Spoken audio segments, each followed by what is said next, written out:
My name is Meg. Welcome to Social Media Breakfast. Super excited to have all of you here this morning. Social Media Breakfast Madison is an educational organization. We are a board-run, volunteer-run organization. Our focus is education about social media and digital marketing. And we also have a focus on networking, which all of you have been enjoying this morning. We do also have delicious breakfast. This morning it was provided by one of our board members, Gray. Let's give him a round of applause for that delicious pancake making. We meet every third Wednesday of the month here at Dream Bank. Like I said, we are a board-run organization. You've seen many of us here this morning, and we love doing what we do. You also might have seen in the back there's a table for our nonprofit spotlight, which is the National Alliance on Mental Illness. So please take some time after this presentation to stop by and learn about their wonderful organization, which provides free support and education for around mental illness. So thank you to our sponsors. We could not do this without our sponsors listed here on this screen that you can read. And one of our amazing sponsors is Dream Bank. And Andy is going to come up and talk a little bit about Dream Bank. Andy. Oops. Thanks so much, Meg. And good morning, everyone. Hello, welcome. I recognize most of you. Really appreciative of this long-standing partnership with Social Media Breakfast Madison.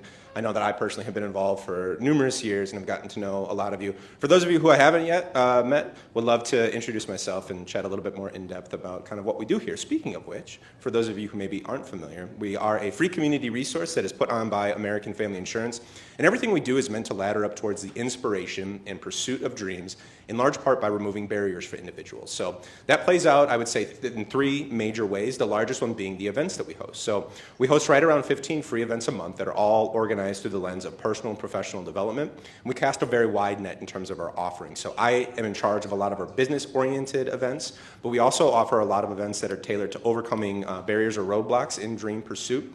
All of our offerings are online on our website, which is amfam.com/dreambank, so I'd love it if you could go ahead and take a peek at that just to get an idea of what we have coming down the pipeline. In addition to the events that we host, we also function as a drop-in co-working space. So some of you probably saw some of the red tables, maybe even were eating your pancakes and bacon and sausage. Again, shout out to Gray Miller for the wonderful breakfast this morning.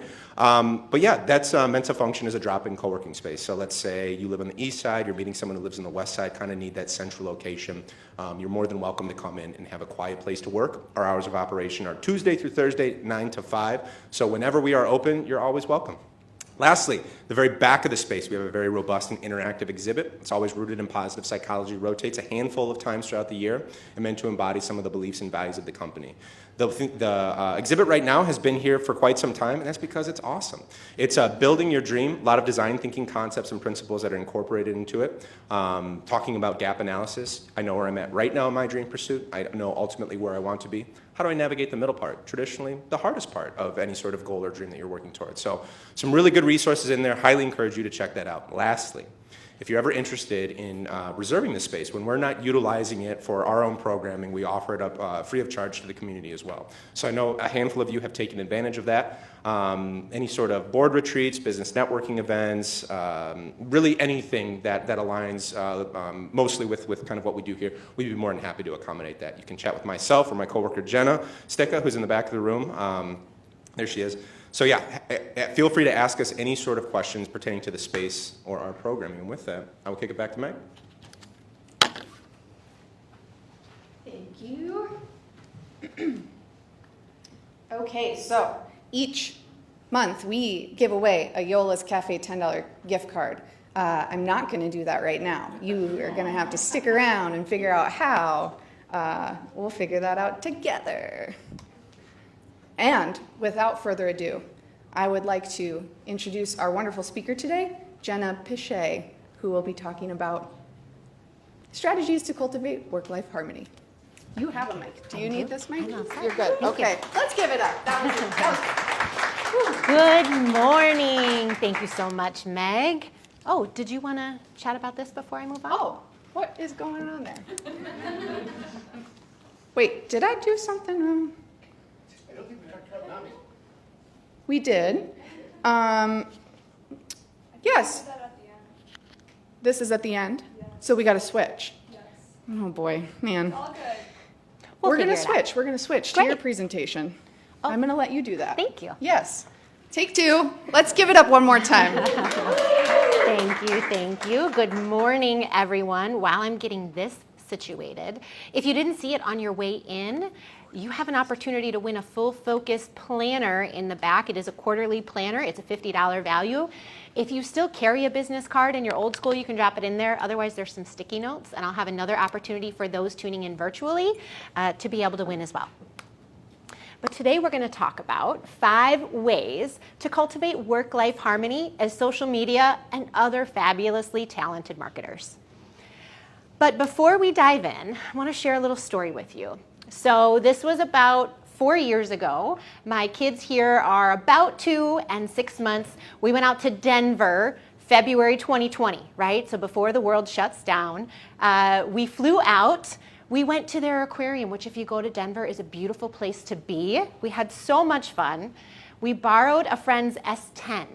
So we had some car seats in the extended cab, just made it work. We were just going to the aquarium and back.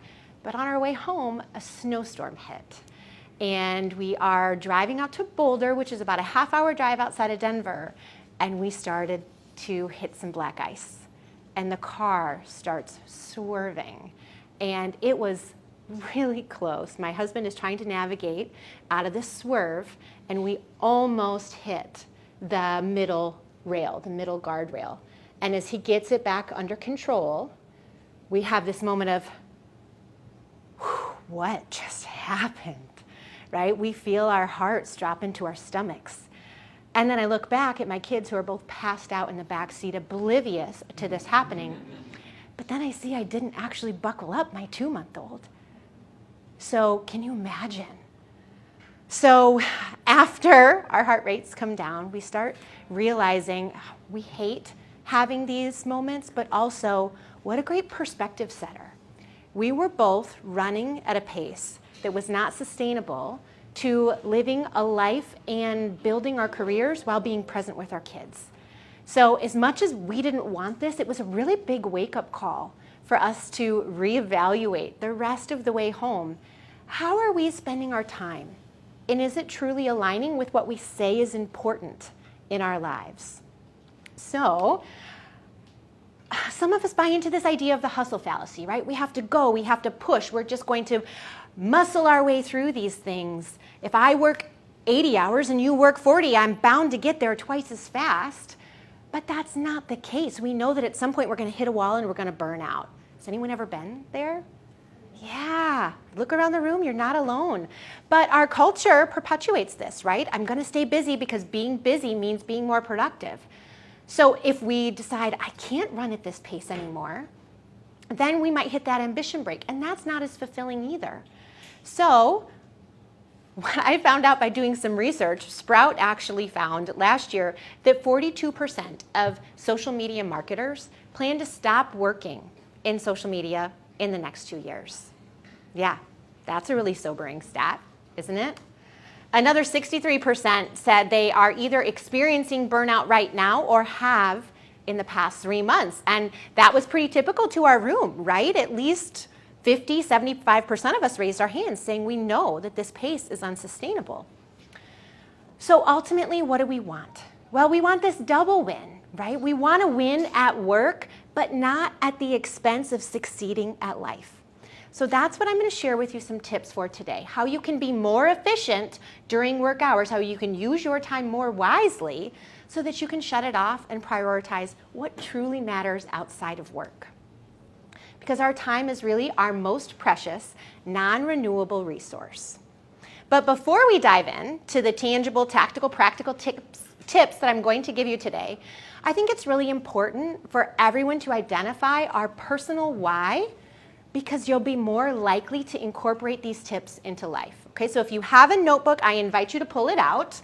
If you don't, just pull out your phone, open an open note or a blank note, and I'm going to have you think about your life in terms of 8 different dimensions, all right? This is called the wellness wheel. So if you have a notebook, you can draw this. But I want you to think about each of these different slices like one aspect of your life. And here's a sobering stat. Work is 1 of 8. Just 1. We spend a lot of time here, but it's not the only piece. All right? Then we also have our mental well-being, something very timely for Mental Health Awareness Month. We have our social well-being. What are our relationships like? We have recreation. What are we doing for hobbies, for fun? We have our spirituality. How are we connected with our source or our faith, whatever that is for each of us? We have our environments, be that our home, our office. We have our physical well-being. And then finally, what did I skip? Financial. So as you think about this like a pie slice, I'd love for you to just do a quick evaluation of life. So shade in for me, if the middle was 0, where are you in each of these pie slices right now? So maybe you're like, at work, I'm crushing it. I'm a 9, okay? So let's say that's 9 out of 10, and I'm going to shade this section in. That's feeling pretty good. But maybe that's at the expense of me having good mental health, good space, and self-care. So that might be at a 2. I'm going to shade that like this. Okay, so just take a minute and be honest with yourself. You don't have to show your work. Where are you in each of these 8 different aspects of life?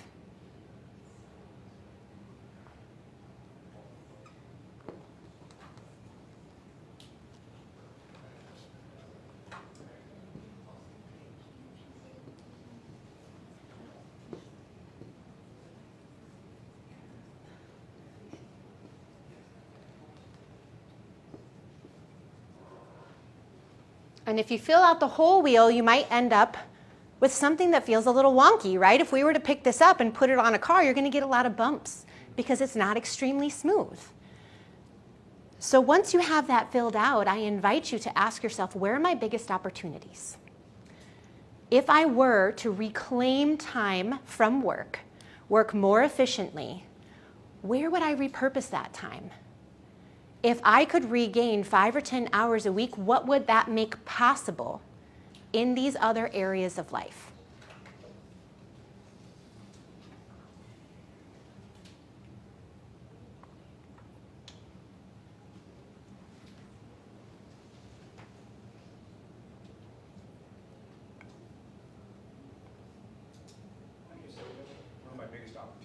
Yeah, so try to answer for yourself. If you had 5 to 10 hours a week that you could free up from work, what would that make possible? And where would you focus them? Where are your biggest opportunities? So if this were your wheel, for example, one of my biggest opportunities is probably my mental well-being or my spirituality. Maybe recreation. Hobbies? Who has time for hobbies, right? Maybe that's an opportunity. I used to play sand volleyball a lot. It filled my cup. I don't make that space anymore. Is that something that I'd repurpose my time doing? So once you have an idea of how you would spend this reclaimed time, using these tips becomes even more important because now you know what the goal is. Now you know how you can repurpose that time. All right? I invite you to continue this exercise if you weren't able to finish it today, but we're going to keep moving here. Really what this shows us is that at some point, you gotta be real with yourself about the gap between the life that you're living and the life that your daily habits are leading you toward. So if you are overworking, working 7 to 7, or always thinking about work, those are your daily habits. And are they leading you into being a well-rounded person who shows up in life the way they want to? Or if you found yourself swerving on black ice on a highway, would you have some regrets? All right, so today we're going to talk about calendar control. This is the most tangible piece of reclaiming our time. There are several other pieces that we could dive into today. Habits, systems, how your core values help you filter what's on your calendar. Energy management, so you can show up and focus in the space that you have. But we're really going to talk about calendar control today. And again, all of these strategies are going to help you reclaim time so you can repurpose it to these areas. So we're going to do that by talking about the 5 biggest mistakes that I see marketers making. And as a former marketing operations director and someone who's been in marketing for 20 years, I've seen a lot of these. I have done a lot of these. So I'm here to pay it forward so you don't have to experience that. Mistake number 1 is trying to do it all. How many yeses have you said this week already? For me, I've probably said 5 or 6. And as such, every yes I say is a no to a lot of other things, right? The yes that I'm going to contribute to a course means saying no to probably 3 or 4 different networking events this week so I can get that thing done. Early in my career, I was saying a lot of yeses, right? I wanted to prove myself and that I was capable of climbing that corporate ladder and being in leadership. And so I would work 7 to 7. And I thought, this is my way of proving myself, right? But all it did was show my leadership team that I had no boundaries, that I didn't know how to prioritize, and I didn't have a life outside of work to escape to. And the reason that we feel so overwhelmed and we work 7 to 7 is because in one study, 60% of professional workers said that they had 60 or more things on their to-do list for the week. Research shows, though, that only 40% of those things will ever get crossed off. How many of you have looked at your to-do list or your planner from last week on Monday morning and rewritten the same thing? Oh, yeah, crap. Yeah, thanks for being honest. I need to do that thing. I need to do that thing. And you keep avoiding it. It's because we carry so many things over because they're not a priority or there's just so much going on. Here's the problem with our to-do lists. Not all tasks are created equal. Does anyone carry around just a running to-do list? Yeah? Right. So if it's just line thing I need to do, buying dog food, or maybe creating a new landing page for that lead magnet that would be nice to have, isn't as important as, say, getting out that client work that's due next week, or making sure I get that email done that needs to go out tomorrow. So if we know this, why are we struggling? Well, it's because we waste our time doing the wrong things, the things that feel really easy to check off the list, like answering Slack messages or getting back to people on email because at least it feels like we're doing something. Or we know what we need to do, we just don't do those things often enough. I was a health coach before I became a time management coach, and one of the things I heard so many people saying was, I'd love to work on my time, or I'd love to work on my health, Jenna. I know what I need to do, I just can't make myself do it. A lot of us have that in work too, right? We know the things that we need to do as part of our job to move us forward, yet those are the things that we scramble to do at the last minute. So what do we do instead? If we could have a little bonfire out here, which would probably not be allowed, I would invite you to take your to-do list and burn them and replace them with a daily big 3. This is a game changer when it comes to your productivity for several reasons. Reason number 1, you are not staring at a to-do list of 60 things. You are staring at a list of 3. Every time you stare at a list of 60 things, it's just overwhelming. There's just so much that the weight of even doing one of those things feels overwhelming. But staring at 3, the human brain can handle 3 things. So that's number 1. Number 2, when you accomplish these 3 things, you feel more accomplished than you do at the end of a really busy workday when you tried to do the 60 things. So, yes, Jenna, okay, a daily big 3, great, but I have this huge list. I'm going to give you 3 filters to prioritize that list down to 3. And as a preview, before we move on here in a couple minutes, I'm going to have you write your daily big 3 for today when you leave. So filter number 1 is the Eisenhower matrix. Has anyone seen this before? Yeah, great. Okay, so review for some, new for others. But this is really something that was put together by President Eisenhower to think through what he needs to prioritize. As President of the United States in a really important time in history, there's a lot of things going on. So think of this matrix with urgency along the top and importance down the side. So those things that are urgent and important, those are the do now things. Those are the things that should make it to our daily big three. These are probably the things like if you are growing the business or in sales of some kind, finishing the proposal, doing the follow-up, scheduling the client meeting. If you are doing the actual content writing, these are probably things like time blocking to make sure I write the email, write the content, get feedback from the client. So those are big three worthy. Then we have the important but less urgent things, right? These are the things that are likely part of your job description, part of running your department, but they don't need to get done today. The world is not going to be on fire if you don't do it by 5 o'clock or midnight. So these are the things that we schedule. We look at our calendar and we say, oh, I can't do this now, but it looks like next Tuesday at 2 p.m. I might have an hour to work on that project. So you go claim that hour, you name it for this important thing, and now you know that you're going to get that thing done, and you can take that mental weight off. Because I don't know about you, but carrying around that long to-do list is really this mental, emotional weight that keeps me from doing the meaningful work. So by scheduling it for a future time, I'm relieving that pressure. The next area here, area 3, is what's less important but urgent.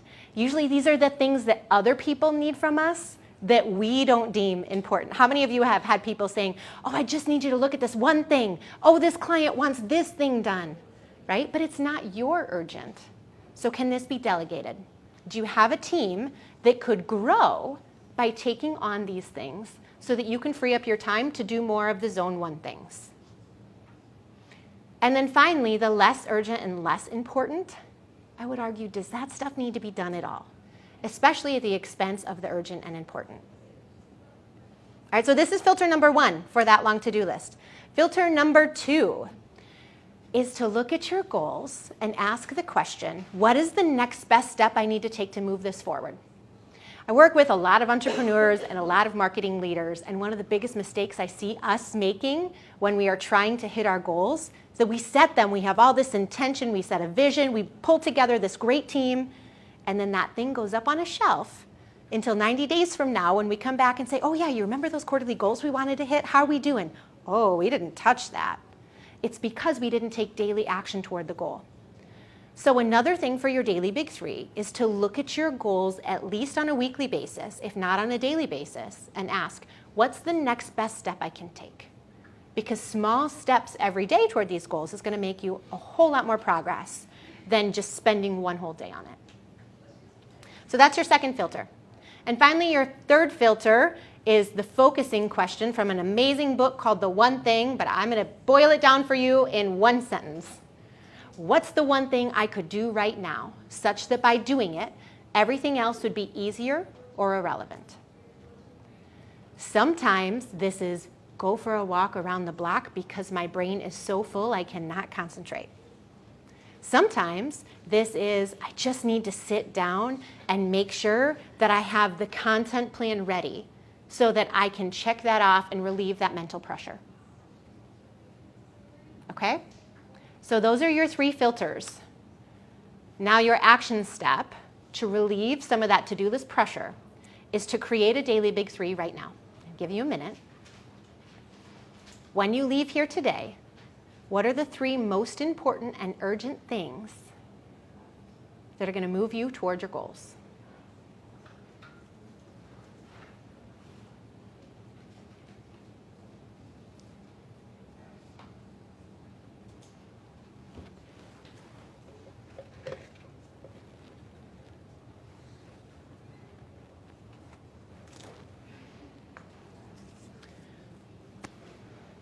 When you're done with that, just for fun, let's pretend we are kindergartners in soccer. You can touch your nose. Just so I know you're ready. Okay.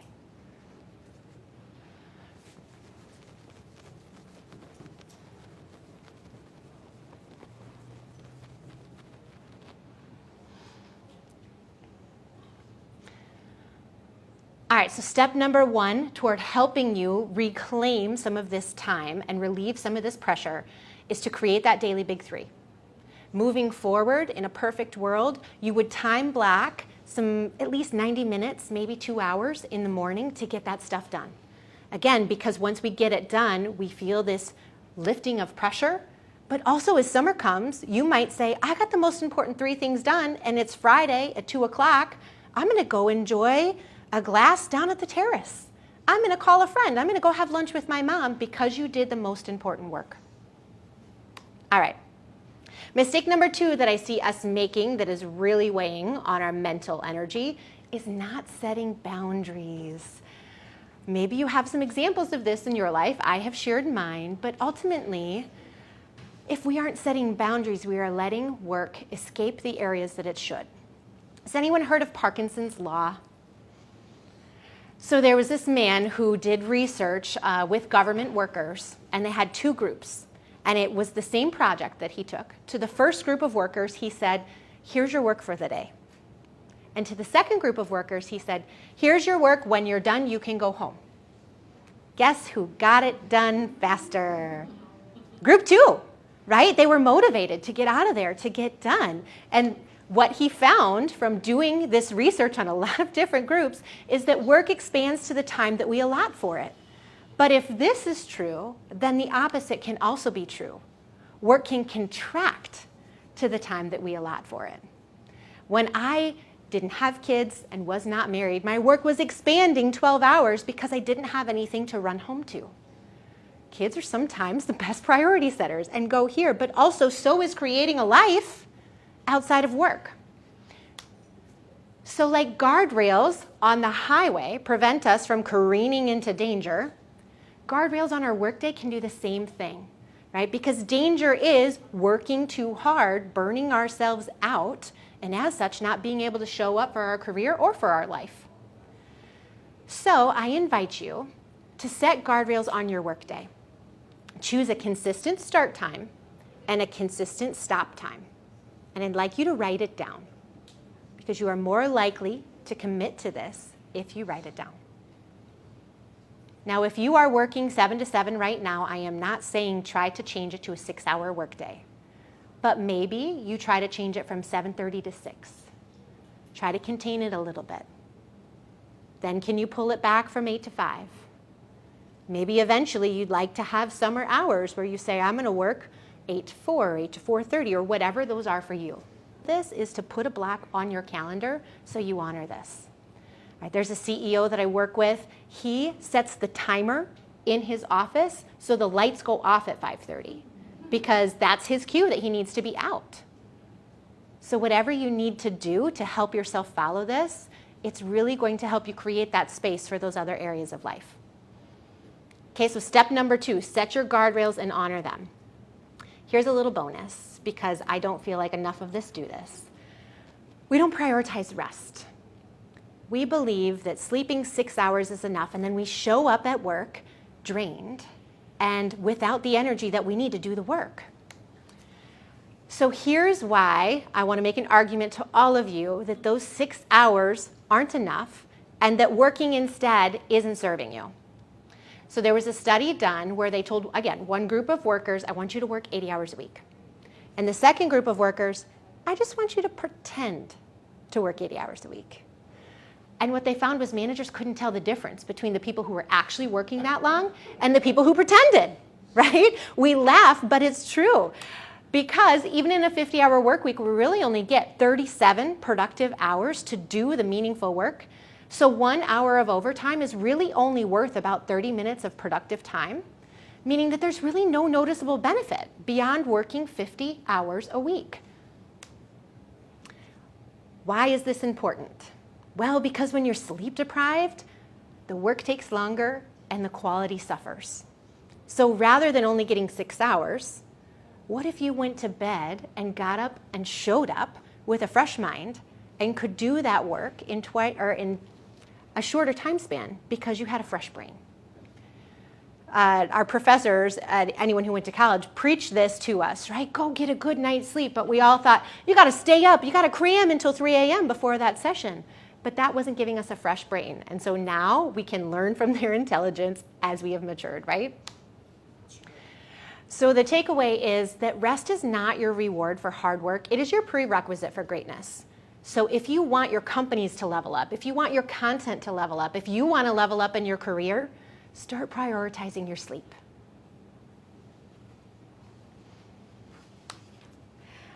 So because I like really easy equations, we're going to do simple math. I want you to create your wake-up time. Just think about, in a perfect world, when would I wake up in the morning with what I need to get done and when I need to be to work. So let's say for easy math, this is 6 a.m. Okay? You set that wake-up time. We subtract 8 hours. Our bedtime is 10 p.m. Okay? Here's the secret to getting to bed on time and not staying up and watching Netflix marathons or getting lost in email or things that aren't productive. Set a reverse alarm on your phone. Okay? This thing can be extremely powerful when we use it in the right way. My husband laughs at me because my reverse alarm goes off at 8:30 because I like to be in bed asleep at 9 o'clock. Jenna's got to go to bed. You're just like our 5-year-old. Yeah, because I prioritize my sleep and I wake up with so much energy. So this is one way you can honor that for yourself and show up well in those other areas of your life. All right, so I highly recommend you choose a consistent bedtime and set a reverse alarm. All right, mistake number 3 I see folks making that is really pushing on our mental energy is accepting everything that comes our way, right? A client says, yes, I need you to do this thing. Okay, sure. Oh, can you do that by tomorrow? Yeah, totally, absolutely. And then your boss says, oh, hey, we have this project coming up. We want to take this on. Can you do this? Yeah, sure, I can do that by tomorrow too. And then we end up with this loaded plate and not enough time to do it. So, how many of you in the pandemic organized something? Anybody? Yeah, right? There's a whole industry around home organization. And the gist of it that I got was, let's make all of your stuff look pretty. Not, let's get rid of some of the crap that you're trying to fit in your house. Let's just make all that stuff look pretty. And so instead, we need to remove first before we organize. And that's what we're going to do with your calendar. So I'd love you to take out your phone or think about your calendar. Don't get distracted in any other app, just your calendar. No one's looking over your shoulder, but I'd like you to look at what is on your calendar right now that's not serving you. How can we create some space for your mental energy and for you to do the meaningful work so you can shut it off? All right, so look at your calendar. What meetings are you currently honoring, going to, that aren't serving you?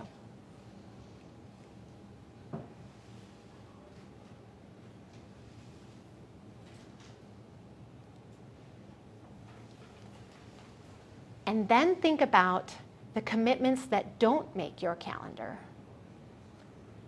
And which of those aren't serving you?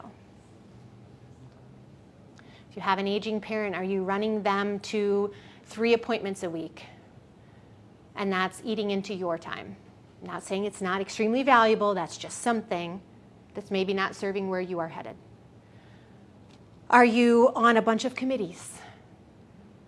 Are you giving out pro bono work and this is not the time and space for you to do that, right? All of these things are amazing, but they should be relevant to the season of life that you're in. So if that commitment or that meeting isn't serving where you're going in your career or it doesn't fit your core values, it's a great opportunity to clean up some space. So once you look at that and you start saying, okay, here are some opportunities I could clear up some space, then you can ask yourself, what's distracting me? What's pulling me away from doing the meaningful work? And I like to think of this as a not to-do list, right? We carry these really long to-do lists, but what if we carried a long not to-do list? The things that don't serve us. And so these could be things like doom scrolling social media before I go to bed, watching 2 hours of the latest reality TV, passing out on the couch, walking into the office and gossiping with all of my coworkers for 45 minutes rather than sitting down and doing the work. Maybe these are bad habits you need to break. All right, so what's on your not to-do list? I invite you to try to come up with 3 right now.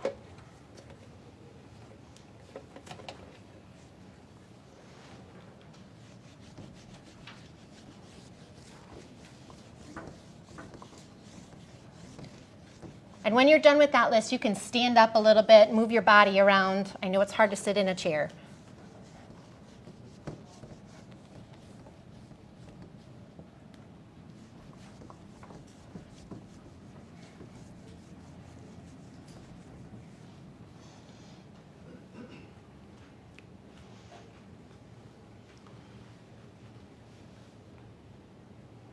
Anyone want to share something on your not to-do list? Yeah, Andrea. Part of it is like no clear focus and trying to do all the things. It's sort of two different, but also very similar. Mm-hmm. Yeah, I like to think of that like the pilot and the plane. Yeah. The pilot is the one actually directing what work to do, and then the plane is the execution. It's the actual flying of where we're headed. So if you can be the pilot before you start in the execution space, we can get a lot more done. Absolutely. Great example. Anyone else want to share a not to do? Yeah. I was actually podcasts and audiobooks. Yeah. Like I listen to them like a fiend at 2x every day. And I'm all like thinking I'm cool, listening to an audiobook on Audible every week. But it's like I don't need any more ideas. I need to focus and execute. Yes, absolutely. I think a lot of us can relate to that. We need to execute more than we need more learning. Yeah, thank you for sharing. All right, so I'd love to share with you, once you have identified these things, how to negotiate your way out of them so you can use this space, all right? I find that if people give us a script, sometimes it's a little easier to give us the courage to do the thing. All right, so as an example, I have a girlfriend down in Tennessee. She works for a large hospital system in IT. She works 60-hour a week. She has 2 kids, and she is president of the PTO and coaches soccer. Girl, I am tired just talking about her. So let's say she wanted to negotiate her way out of her PTO commitment. As an example, maybe not the most relevant thing for this season of life. Has anyone ever heard of the feedback sandwich? Positive, negative, positive. We do the same thing when we negotiate out. It's the power of the positive no. So we start with the positive. I am so thankful that I have been given this opportunity to serve the PTO. I think we've been doing really amazing things this year, and I feel like we have served our parents and our students well. However, based on my current career and family obligations, I'm no longer able to give the energy and time that this commitment truly deserves to move it forward. I'd love to stay on for 30 days to help you find a replacement, and after that, I will continue to support the organization from afar. Positive, set your boundary, positive. This can also go with meetings at work. How many of you have update meetings on your calendar? At least one a week, right? Maybe multiple. How many of those update meetings could be an email or a 2-minute video, right? Especially company-wide meetings. Not that there's not a lot of really good information, but if you think about how many people are in your organization, and you take that times the, say, hour, or sometimes 2, depending on your organization, look at how many hours of time, not that you're not wasting, but that aren't profit revenue generating hours. So instead, what if you encouraged your team to do video updates? I have a marketing director on a team I used to be on where he'd go through our Google Analytics of the website and the leads and all the things before he came to the leadership team meeting. And he did a quick 5-minute video, and then he just said, come with your questions. Great. So much easier than sitting there pulling apart analytics. Also for people who aren't staring at analytics all day and they ask, what's that little blip? You're like, well, that's not even worth explaining, right? So it gets rid of some of those. Or you could say something like, I really value the information I get from these team meetings. However, you hired me to do this job. I believe my time would be better spent working on this client work and this client work and this client work. So would you be willing to share the meeting notes or send a 5-minute update after the meeting so I can focus on the work that you're paying me to do? If my team came to me and said that, I would rather they do the revenue generating work. Would anyone disagree? Don't our teams want to make more money and do more of the client work? Absolutely. So you can use the power of the positive no to negotiate out of meetings too. Can you think of at least one meeting you'd like to negotiate your way out of? Yeah? You don't have to raise your hands, it's fine. So once you clear up some space on your calendar, then I want you to ask, what brings me joy that's missing? All right, so this goes back to that wellness wheel. This is where those opportunities come back into place. So if I said, if I negotiated out of these 2 meetings and got more client work done during the day, I could go to sand volleyball at 6 o'clock, and that would fill my cup so that I would show up better the next day. This might also be, I'm just going to create 5 minutes to go for a walk around the building at lunchtime because I'm going to create some space to separate and show up well. So what brings you joy that's missing from your calendar right now? And I invite you to write it down, at least one thing, or make yourself a note in your calendar.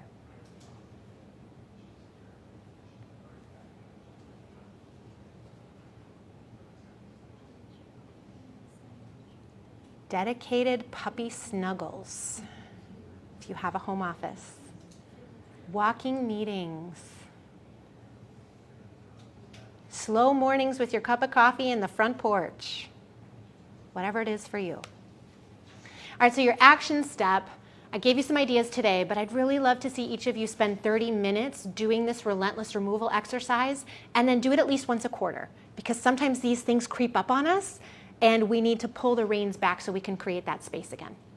And then filter all of your new requests through these same filters. All right, mistake number 4 I see people making is thinking I'm the only one who can do the thing. Does anyone in here struggle with delegation? Yeah, totally, right? I can do it in 5 minutes, and it's going to take me longer to explain to you how to do the thing, so I'm just going to do it, right? But perfectionism is the enemy of progress for so many reasons. Every one of those little 5-minute things that I say I do that are probably not in the urgent and important matrix are, 1, pulling me away from the important work, and 2, not allowing someone else to grow. So I'd like to introduce you to a concept called the freedom compass, okay? And at the core of this is this idea that we all have things that we really love to do, and we all have things that we absolutely hate. So at the top here, we have passion and proficiency, right? This is your desire zone. So this is likely the reason that you got into your job in the first place. Us marketers, we love to be creative. We love to share ideas, come up with cool copy, see our clients succeed, maybe see their performance spike, right? This is why we got into this career. The drudgery zone is the complete opposite. These are the things that we don't like doing, that we're not any good at. All right? Now, just to round it out so we are all on the same page, zone 2 is the distraction zone. These are the things that you like to do, but you're not as good at. Maybe you are a really good social media marketer, but you're not any good in WordPress or HubSpot or wherever you update those sorts of things. You can move that into the development zone if you feel like that's something that would be really important for you to learn and grow, to advance, but otherwise it's a distraction. And then zone 3 is the disinterest zone, right? These are the things that you are really good at, but you don't like doing. These are the things that get tossed your way on a regular basis because you can do them in 5 minutes and someone else it'll take 2 hours. Right? So I'd love for you, let's just focus right now on the drudgery zone. So try to come up with at least 3 things in work or in life that you don't like doing and you're not any good at.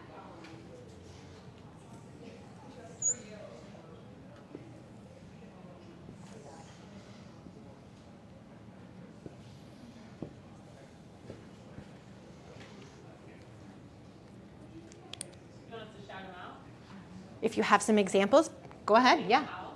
Cleaning the house. Oh my gosh, yes. I'm going to share one. Analytics. Like, I love the data, but digging the data out of analytics is not something I love. Anyone else? What else is in your drudgery zone? Reconciling budgets. Oh, yes. That's why this is called drudgery. Mine used to be similarly expense reports when I was in sales. I hated the detail of expense reports. Some people don't like booking their own travel. Anyone else have anything you want to share in your drudgery zone? For some people, this is higher level accounting. For some people, it's strategic planning, right? Everyone's is going to be different. So yours is going to be different than mine, different than Dan's, different than Andrea's, right? But now that you have a list of these things, we're going to talk about how you can stop doing these things that drain you, okay? Option number 1, can you eliminate it? Are you doing this thing because somebody once told you you needed to do this thing 5 years ago who is no longer with your company? Or did you put this in place, here's very relevant, pre-pandemic, and now the world has changed and you haven't updated your SOPs? If you can't eliminate the thing, can you automate it? We are so fortunate that technology is moving so quickly. There's a lot of really good software out there right now that can help us do these things. AI and how quickly this is evolving. If we haven't talked about this at Social Media Breakfast, I'm sure we will soon. How this can save us time. How can we automate and use some of these things to at least get us started with our work? Or are there templates you can use? I used to work for a large organization. We got a bunch of sponsorship requests, maybe 10 a week, and they all came to me. Lucky me. I got to be the bearer of bad news that, sorry, we don't have $1 million budget to sponsor. So it was a polite decline. But if I wrote a unique email every single time, it might take me 5 minutes. Instead, I had a template in my draft box. I copied and pasted it in, changed the name, changed the organization, sent it out. 30 seconds. Right? So what opportunity do you have to automate the thing? If you can't eliminate or automate the thing, can you delegate it? Is there someone on your team who could grow by having this opportunity and you don't have to do it? I mentioned expense reports. I was floored when I learned that expense reports were in somebody's desire zone. What? Amazing, right? Here you go. And that's a great opportunity. Sometimes we think that when we're delegating, we are dumping on our team members when it's really the complete opposite. It could be a really huge opportunity for them to grow and learn. If you don't have a team or you have a small team and they can't take it on because their plates are full, there are a bunch of people that you can delegate to. There's VAs, there's really great freelancers in this community. There are people you can hire to come clean your house and your toilets, right? So a lot of opportunity for delegation. So I invite you to choose one of those draining tasks and think about how can you eliminate, automate, or delegate the thing. And look, space. Okay? All right, mistake number 5 that is draining our mental energy is taking one day at a time. Now, there are certainly places in life where taking one day at a time is really great advice, except when it comes to your work and your calendar. And here's why. Can anybody relate to this? When I was in corporate, I felt like I was running from meeting to meeting to meeting, and then I would show up and be so frazzled, and I just had the worst energy in the world. And then when I actually got to sit down at my desk and do the work, I couldn't focus because I had to come down from that crazy high. So Dale Carnegie says that 1 hour of planning can save us 10 hours of doing, right? 1 hour of being the pilot and setting the plan can save us so much time. You know, it's the difference between saying, I'm going to leave Chicago and I'm going to end up in New York or Boston. It makes a really big difference when we're strategic. So if we take a step back here and think about this, a lot of us aren't taught how to do the work. We go to school, we learn the ideas of how to be successful at social. We get in our jobs, we learn what works for clients and what doesn't work for clients. But how do we actually do the work and shut it off and show up? Not so much. I'm going to go through this really quickly, but I'm going to give you a resource where you can do this weekly preview by yourself after the fact, okay? So what is a weekly preview? It is a 20-minute practice that can save you hours of time and a whole lot of heartache, okay? Have you ever forgotten something that's extremely important to someone in your life because you just couldn't get your head above the noise? Yeah? This will prevent that stuff, okay? So first, we're going to do an after-action review. This is something that the military does after every single mission, right? What went well? What didn't go well? Why? How can we do it differently next time? These are the questions that we can ask about our week. But if we don't reflect, we miss this learning opportunity and we keep making the same mistakes. Something that I learned when I started asking these questions was when I get up in the morning and get the kids out of the house, if I don't just go downstairs and get my workout in, it's not going to happen at 7:30. It's going to happen at 9:30. And I'm not going to do anything but fold laundry in my home office and do this and do that, right? Get so distracted. But by seeing that, now I know that if I don't go downstairs right away, I'm going to get distracted. I do that thing. Maybe you realize that if you have a networking event in the morning, you are less productive all day. So you say, I can only take one networking event a week or one a month to make sure that I'm getting the work done. This is how we learn these lessons to incorporate them and move them forward. Okay, after you do an after-action review, then I invite you to preview the coming week. So again, this can take 5 minutes, this can take 15, depending on how extended your week can be. I invite you to look at personal commitments and the professional ones, right? So if bike day is coming up or your kid has a field trip and you need to send a brown bag lunch, this is how you don't miss that stuff. This is also how you don't end up staying up until 1 a.m. preparing the deck for the client meeting that's tomorrow. Not that I have ever done that, right? So you look at your week, you say, what's coming up? Personal commitments, meetings. Maybe this is your opportunity to do some meal planning. I don't know about you guys, but I try to feed my family and myself some healthy stuff. This is our opportunity to do that. You can also set a weekly big three like you can set a daily big three. So if I got nothing else done next week, what are the 3 most important things to do? And then finally, bonus points, you can start plotting your daily big three before the week starts. And hopefully you plan some time for rest. Hopefully you plan some time for that joy, for those 8 hours of sleep. So your action step here is to create a personalized weekly plan so you can get above the noise, recognize those opportunities where you might get distracted, and proactively get yourself away from them. All right, so these were our 5 ways that we can reclaim some time, get back some balance, and have a little time to show up well. Set your daily big three. Create your guardrails. Get some rest. Remove those extraneous things that aren't serving us. Eliminate, automate, delegate, and plan with a weekly preview. Okay? James Clear has said so beautifully, every action that we take is a vote for the type of person we wish to become. So no single instance will transform our beliefs, but the votes add up. And that's the evidence for identity. So if we want to change where we are headed, we need to change our daily habits, starting with these steps. All right, I hope you found this useful. I would love to hear any questions if we have time, but I have some resources for you. First, I launched a new podcast on Monday. It's called The Other Side of Busy. Thank you. You can go find it on YouTube. It's just at Jenna Piche. And also, I have for you a weekly preview template. So it's a 2-page document that will walk you through that whole process I just shared with you. Again, it's only 20 minutes. It's really worth it. And I have a tutorial to go along with that. So you can head there to find that, or go to weekly preview template right down here.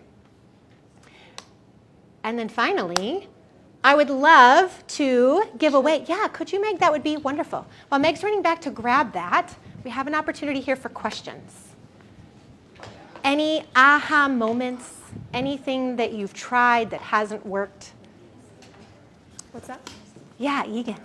Sure. Awesome. She's going to do another drawing after, too. Oop, I'm so sorry. You cover a lot of the same stuff and have it your own way, so I think it's really a great science phenomenal. Thank you. Thank you. I'm curious, do you run into, or do you have any thoughts on, do you coach people differently if they have ADHD? Yeah, it's a really, yes. So Egan asked, do I coach people any differently if they have ADHD? Yes. So the first thing that we do is we really focus on the quick wins rather than the high-level strategy, because we want to see progress right away. The other thing that we do is we talk about leaning into it as a strength rather than working against it as something that you have to fight. So what I have found is that folks who associate with this tend to really get into focus time, and they can lose 4 hours in focus. Some of us get so distracted we can't focus for 20 minutes, and they might have those opportunities, but gosh, when they get those 4 hours, we really talk about how can we use those 4 hours to get most of the work done so that when we have that, we can show up well. So yeah, great question. Yeah. How do you set boundaries and limit distractions in a communal working environment? Oh, great question.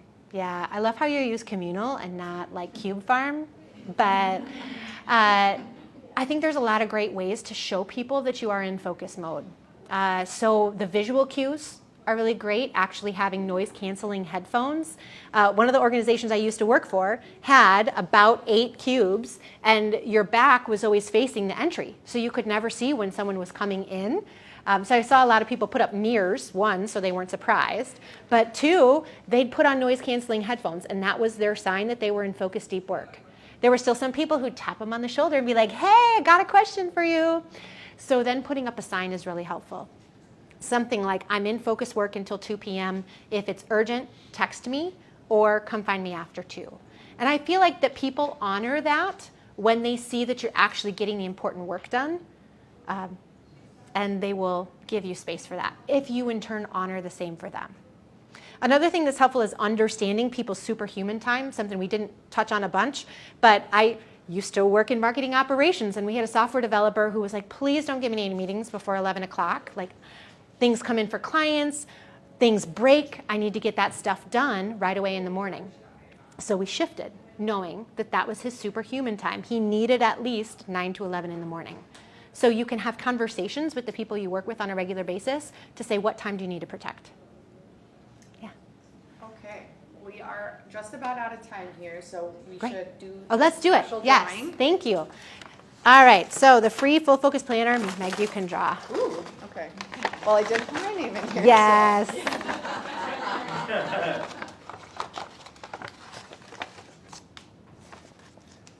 Lydia. All right, Lydia. Congratulations. Yeah, there's a couple options back there that you can choose from. You have a second way to enter. If you took pictures and you post an Instagram story, tag me on that, and I'll do another drawing before the end of the week. And we are going to give away this Yola's gift card. I have a trivia question. What year anniversary is Social Media Breakfast Madison celebrating this year? Shout it out. 8. What was that? 10. No? 74. No? Who said 15? I heard it. Ew, we got a winner.